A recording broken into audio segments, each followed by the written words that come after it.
loved one, you can imagine just how frightening and scary this was for people who had been some out here for hours, entire families celebrating and having a good time. Authorities here now trying to figure out what exactly led to this shooting here on the scene. We heard from the police chief here earlier today, just a short time ago actually, and the police chief angry, calling the two people that they do have in custody at this point bad actors, and saying that they actually carried out this event, this incident, this shooting right in front of police officers. Ike, the police chief, very upset about that situation. We do know that the city of Kansas City was prepared for this. They had more than 800 or about 800 officers out here to protect the crowd of about 1 million that was expected to turn out. About 800,000 people, they believe now, turned out to celebrate the Chiefs here. But at this point, the investigation continues underway, Ike, and just some moments of chaos and fear for thousands of people here who thought they were having a good time when suddenly shots were fired. Now 1 person is dead, 10 to 15 injured. Ike? Alex, thank you. You heard Alex say that right there. Moments of fear causing people to scatter, jump over barriers, running for their lives. The scene of pandemonium. We're going to be joined now by Lisa Ermacher, who was at the victory celebration when the shooting started. Lisa, what did you see out there? Yeah, well, I had run down the hill because we wanted to collect some confetti for Christmas ornaments. It's our custom and our tradition. So I was running down the hill and got to the front of the station. I was on the east side. I was on the east side, and the shooting was on the west side. And all of a sudden, the police were just yelling, "Run, run, go, run!" And so we started to run. They had their guns drawn, and people. There were children and people with strollers, and everyone was sort of not understanding what was going on. We knew that they were trying to get the station cleared early so that downtown could accommodate people for Valentine's Day. But then there was this incredible panic, and I just ran. You know, Lisa, I got to say, being a Kansas City fan as yourself, obviously, I'm sure you're getting used to going to events like this, being their recent success. Is this something you ever thought could happen, coming to a victory parade from a Super Bowl? No, I mean, Kansas City is such an amazing city, and we rally behind our sports heroes, and they're all such great guys, and everyone just feels that they're part of our community, and it feels to be such a celebration, and Chiefs fans just get together, and it's such a thing to rally around in the community. And so everyone was just so excited that we'd won our 3rd Super Bowl in this era. And then just to have this happen is you just don't believe it's going to happen in your community when you're there celebrating such an amazing accomplishment. Now, you said it yourself there. The moment turned chaotic rather quickly. Outside of yourself, just looking at the scene around you, what were other people like during those chaotic moments? There were people who were not sort of responding at all, who were just like going about their business. And then there were other people who were clearly very panicked. And so it was just, but the police were amazing. They obviously had their weapons drawn. So, and they were just yelling and yelling and yelling at people to clear the scene. There was a lot of officers, a lot of law enforcement. There was a police woman who was quite amazing, and she just kept telling people just to go. You know, law enforcement said that they had over 800 officers dispersed throughout this entire event. I'm sure when you were there, you saw several of them. When the chaos happened, when those shots began to ring out, what were the officers' temperament? What was their posture? What were their posture like? Were they frantic? Were they trying to search for victims? Were they looking for shooters? What did you see from the officers? Yeah, I was on the other side of Union Station, so I didn't even know there had been a shooting, to be honest, until a little bit after the event. But the officers were just very concerned with the crowd. The ones I saw on the west side were very much clear the area, get out, get down, just very concerned, I think, for the public. And facing and toward the public and trying to get everyone out of the area and get everyone to safety. And I just have to ask you, just coming out of this right now, talking to me, how do you feel? What's your temperament right now?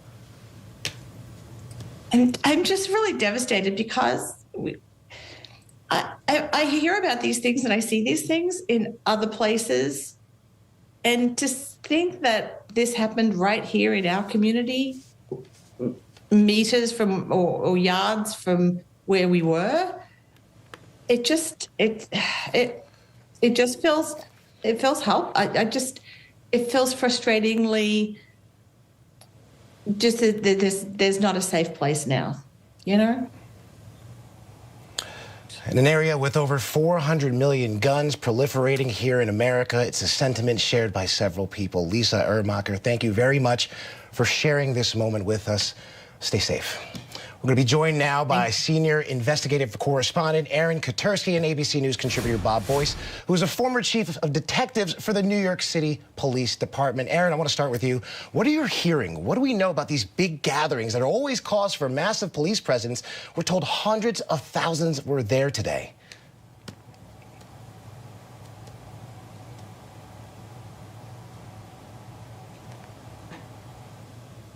Right in front of them. We're having some difficulties right there. We're going to go to Bob Boyce right now. Bob, what are police doing right now after an incident just like this?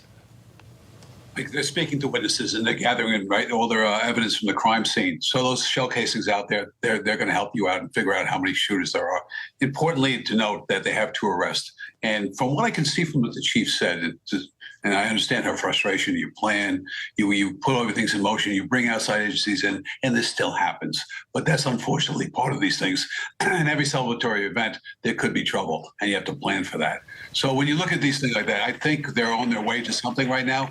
Those 2 arrests, the tone they mentioned, also witnesses and video. A lot goes into these things to determine what's happening. Also, the young lady who spoke, I understand her frustration at all. This was a great day. Kansas City is a great fan base for professional sports. Everybody knows that. And so to see this happen, it's frustrating, and you can see it coming out now. Aaron, I want to get back with you. Hopefully your sound is working right now. You've been there right now reporting on this as soon as this incident has been happening. What are you hearing? We know that these big gatherings are always a cause for massive police presence. We're told hundreds of thousands of people were there today. The hundreds of thousands were there and hundreds of police officers were there, and yet, Ike, they were no deterrent. You heard the police chief say that the shooting unfolded right in front of law enforcement officers who were meaning to keep the crowd and the Super Bowl celebration safe, and these shots rang out. We have not heard any evidence thus far to suggest that this had any kind of terrorism motive or was meant as a political statement or fueled by some kind of social grievance. Instead, what we're hearing is this is leaning toward some kind of crime, some kind of dispute or whatnot between individuals. They have 2 people in custody who may be the police's best opportunity to figure out why these shots were fired as this crowd was breaking up. The police said all of the Kansas City Chiefs players are accounted for. Those 2 people are in custody. There may yet be additional suspects, we'll see, but 1 person is dead and as many as 15 shot. And Bob, I want to come back to you right now. We know that this is still an active investigation. The scene is still very active. We know that as soon as this happened, police surrounded the area and started that process. Right now and moving forward, what exactly are police officers doing? Again, going through the area, finding out what's going on, looking at social media, see what people are saying that you don't know about. This handheld video and cell phones, key role here too. There was a role. They're trying to put something out there to see if they can get that back in there. The video of the scene, let us know what happened. Tell us how to go forward. Big problem here. Everybody seemed to be wearing red, so it's going to be tough to identify the shooter on these tapes.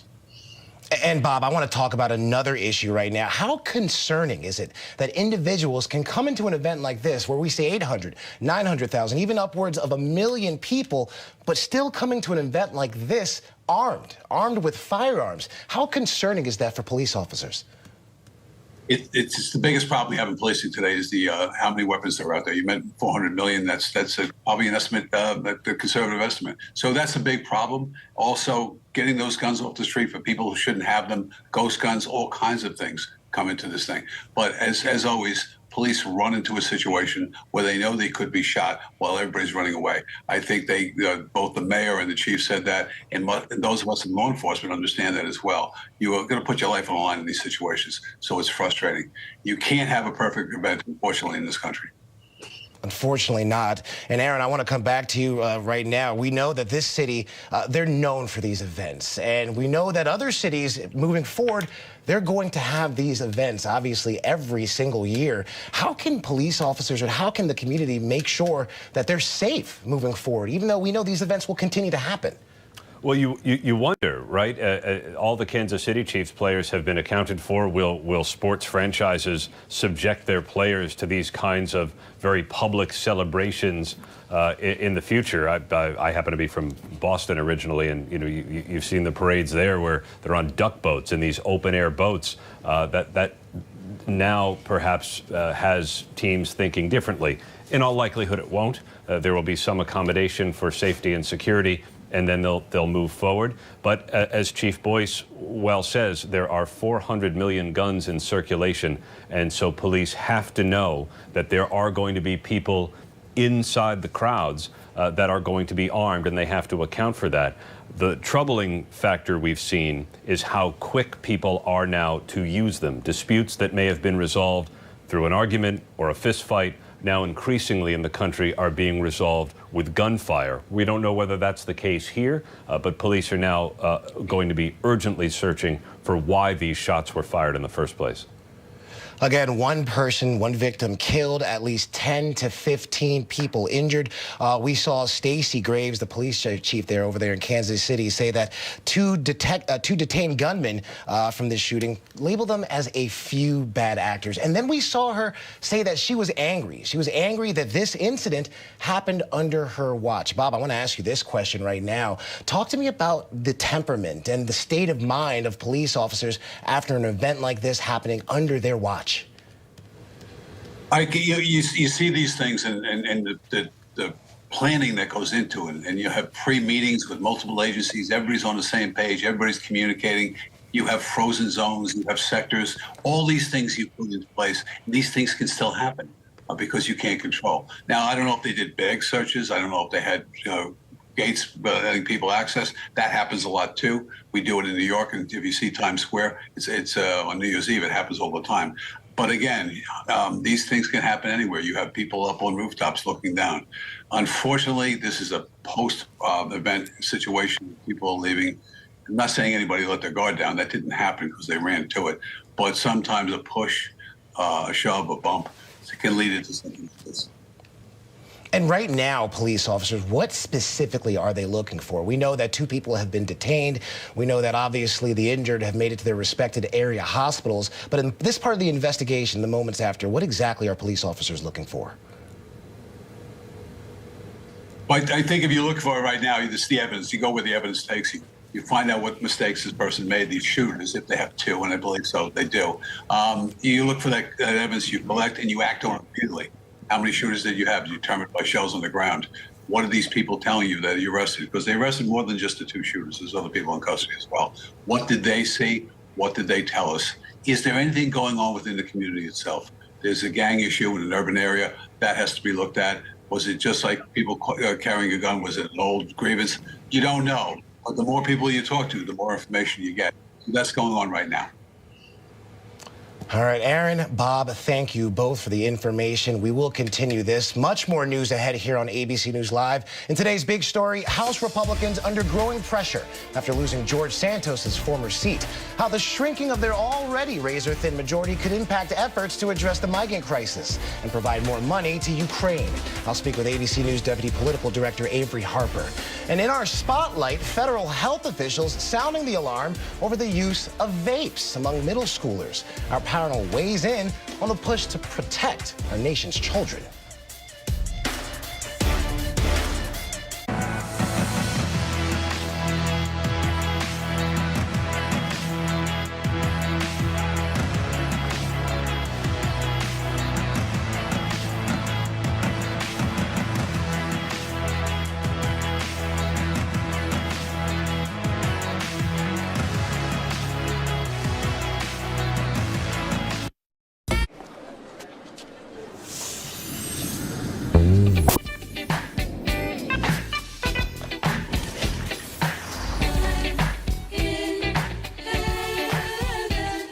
Home Goods. Go finding.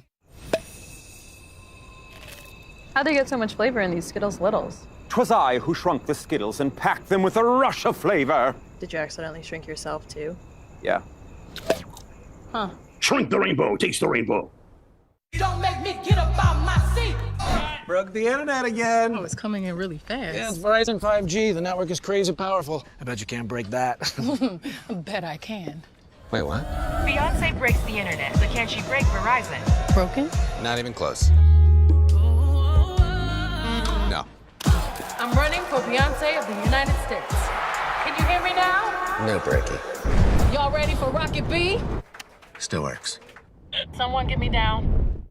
Hey, CoverGirls. Plant Power? It's a game changer. Introducing the ultimate plant-powered mascara called Cleantopia. 300% extreme lush volume. Now in dramatic ultramarine black. Cleantopia Mascara, ultramarine black. From CoverGirl.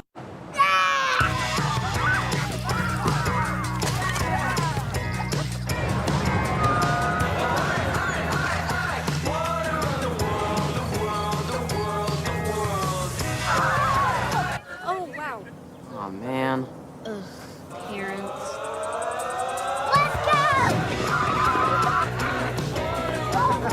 In California, childhood rules. The family fun starts at visitcalifornia.com. Pan pizza is Domino's best-kept secret. It's handmade with fresh, never-frozen dough, has 2 layers of cheese, toppings to the edge, and a crust that's golden and crispy. Well, consider the secret out. Order your favorite pan pizza or try it today for the first time at Domino's. I'm getting vaccinated with Pfizer's pneumococcal pneumonia vaccine. So am I, because I'm at risk for pneumococcal pneumonia.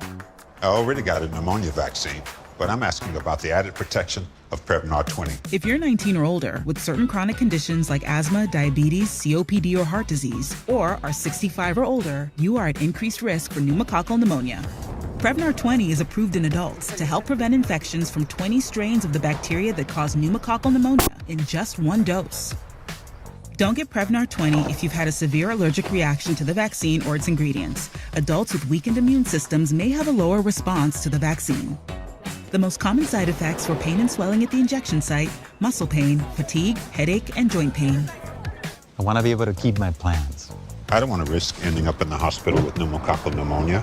That's why I chose Prevnar 20. Ask your doctor or pharmacist about the Pfizer vaccine for pneumococcal pneumonia.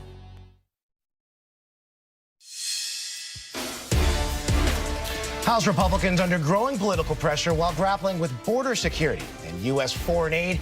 I'm Mike Ajachi in Washington. In today's big story, Speaker Mike Johnson already razor-thin majority shrinking even further after a Democrats' special election victory in New York. The potential impact on the debates over immigration in Ukraine in this critical election year. And in our spotlight, federal health officials sounding the alarm over the use of vapes among middle schoolers. Our panel weighs in on the push to protect children from nicotine addiction.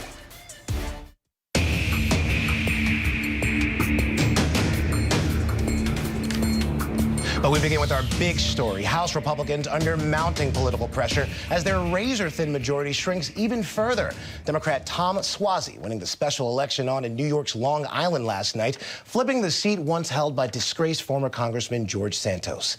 That means House Republicans can now only afford 2 defectors in any party line vote. The GOP conference also facing questions over its rejection of a bipartisan border deal negotiated between the White House and the Senate. It's also refused to consider a $95 billion foreign aid bill that already cleared the Senate and would provide more money to Ukraine. House Republicans last night did manage to impeach Homeland Security Secretary Alejandro Mayorkas by a single vote, despite providing no evidence he committed an impeachable crime. Republican House Speaker Mike Johnson today saying his members are now working to provide solutions on the border and Ukraine, but offering no specifics. So what we're doing right now is the House is working its will. The House Republican Conference, we just met an hour ago with all the members, and there are lots of ideas on the table of how to address these issues. We have to actually solve the problems and not just take political posturing as has happened. Meanwhile, the White House trolling Speaker Johnson today, posting this Valentine's Day card to social media, reading, quote, "Roses are red, violets are blue. The border deal was crushed because of you." Joining me now, ABC News Deputy Political Director Avery Harper. Avery, how are you today? Nice to meet you. We're going to start with this special election. Speaker Johnson already having trouble getting all of his members on the same page. What can Americans expect with an even slimmer GOP majority in the House? I think that Americans can expect for this Congress that has been notoriously unproductive for it to be even more difficult for them to pass legislation. As you mentioned before, the GOP can now only afford for 2 Republicans to defect on party line votes. And we know that Republicans have made it a point not to work across the aisle with Democrats, on numerous agenda items. And in fact, it was the reason why Mike Johnson has become the Speaker of the House. And so I think it's going to be even more difficult for them to pass some legislation. Now, we've all seen how difficult of a time Speaker Mike Johnson has had attempting to steer his party forward, all in the same bus, especially after yesterday's impeachment of Secretary of Homeland Alejandro Mayorkas. Now, how tough does that job now become with the reality of an even slimmer Republican majority in the House?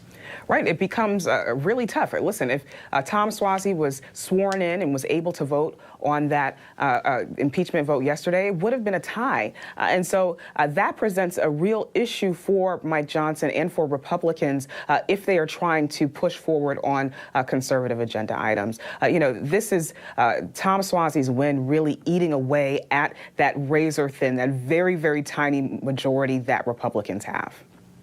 Now, Avery, a source telling ABC News that Speaker Johnson has requested to meet one-on-one with President Biden to find a path forward on U.S. foreign aid to Ukraine, Israel, and Taiwan. But the source says that the president has refused. Now, does the speaker have any leverage left right now? Right. Well, we saw in the White House briefing today, Karine Jean-Pierre, the White House press secretary, she said that at this point, Mike Johnson is negotiating with himself. The fact is that the bipartisan border deal is the result of a fight that House Republicans won. They wanted for the border crisis to be addressed, and they got that. A bipartisan deal, conservative legislators working to make sure that deal was ironclad, and it was